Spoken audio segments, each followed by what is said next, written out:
সুপ্রিয় বন্ধুগণ, আপনারা যারা আমার এই ভিডিওটি চট্টগ্রাম হাটহাজারী থেকে দেখছেন তারা কমেন্টে জানাবেন যে বর্তমান হাটহাজারীর সর্বশেষ অবস্থা কি হচ্ছে।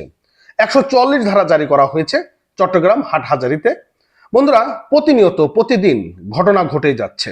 অন্তর্বর্তীকালীন সরকারের 1 বছর পার হয়ে গেল। এই 1 বছরে এই অন্তর্বর্তীকালীন সরকার কতটুকু সফলতা পেয়েছে তার থেকে এই অন্তর্বর্তীকালীন সরকার তার ব্যর্থতার স্পষ্ট প্রতিনিয়ত ফুটে উঠছে। প্রতিনিয়ত ধর্মীয় অনুভূতি, বিভিন্ন রাজনৈতিক গোষ্ঠীর মধ্যে সংঘর্ষ, পাল্টা সংঘর্ষ, দুর্নীতি এবং মিথ্যা মামলা, খুন বেড়েই চলেছে। অন্তর্বর্তীকালীন সরকার আসলে কতটুকু সফলতা এবং কতটুকু ব্যর্থতা সেটি এখন স্পষ্ট হয়ে উঠছে প্রতিনিয়ত।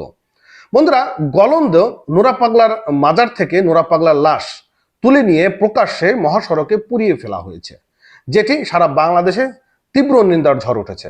সরকার কোনো ব্যবস্থা নিতে পারেনি এখনো পর্যন্ত। কি হচ্ছে সারা দেশে? বন্ধুরা, ইতিমধ্যে আপনারা সংঘর্ষটি জেনে গিয়েছেন হাটহাজারীর ব্যাপারে। কি বলছে? হাটহাজারী সংঘর্ষে আহত 70, পরিস্থিতি নিয়ন্ত্রণে 144 ধারা জারি। আর আরেকটি সংবাদ হচ্ছে বঙ্গবীর কাদের সিদ্দিকের বাড়ি ভাঙচুরের চেষ্টা। দুটি ঘটনা যেটি মর্মাহত মতন ঘটনা, প্রতিনিয়ত এমন ঘটনা ঘটে যাচ্ছে। বঙ্গবীর কাদের সিদ্দিকের বাড়ি ভাঙচুরের চেষ্টা কারা করলো এই ঘটনাটি? এর পিছনে যারা দায়ী রয়েছে তাদের কি গ্রেপ্তার করতে পারবে? বঙ্গবীর কাদের সিদ্দিকীকে গ্রেপ্তার করা হয়েছে। কেন গ্রেপ্তার করা হয়েছে সেটা আপনারা জানেন, কিন্তু তার বাড়ির যে ভাঙচুরের চেষ্টা করা হয়েছে তাদেরকে কি গ্রেপ্তার করতে পারবে অন্তর্বর্তীকালীন সরকার? প্রশ্ন থেকে যায়। হাটহাজারীর ঘটনা নিয়ে চলুন আমরা সামনের দিকে এগোতে থাকি। কি বলছে এবং কেন 144 ধারা জারি করা হয়েছে, এর পিছনে আসলে মূলত কি হচ্ছে?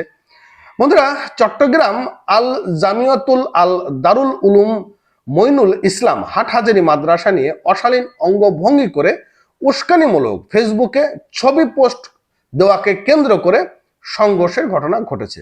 সুন্নি ও কাউমি আকিদার লোকজনের মধ্যে এই সংঘর্ষে দুই পক্ষে অন্তত 70 জন আহত হয়েছে।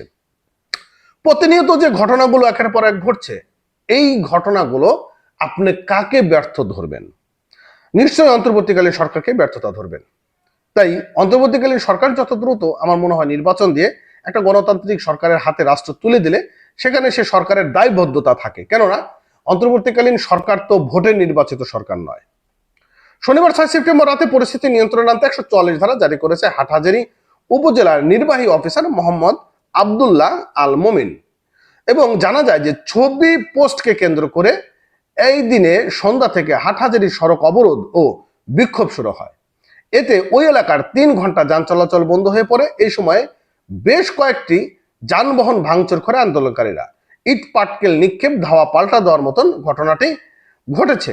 আর জেলা civil surgeon doctor Jahangir Alam বলেন, 60 জনের বেশি আহত হয়ে হাটহাজারী উপজেলার স্বাস্থ্য কমপ্লেক্সে প্রাথমিক চিকিৎসা নিয়েছে। আহতদের মধ্যে 3 জনই চট্টগ্রাম মেডিকেল হাসপাতালের ক্যাজুয়ালি বিভাগের চিকিৎসাধীন রয়েছে এবং যারা আহত হয়েছেন তারা মোটামুটি আশঙ্কা মুক্ত হয়েছেন।